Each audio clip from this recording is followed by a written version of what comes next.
बीच के बाल भी काट दूं? नहीं, बीच के बालों में हाथ भी मत लगाना। अगर साइड साइड वाले कटाओगे तो 150 रुपए लगेंगे। 150?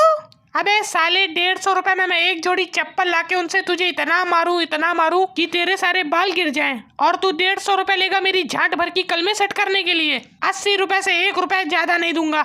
चलो ना तुम्हारी ना मेरी, 100 रुपए दे देना। चल ठीक है। और सुन, दाढ़ी ज्यादा छोटी मत कर देना, बिरादरी में लोग छक्का छक्का बोलते हैं। साले गला काट दे मेरा।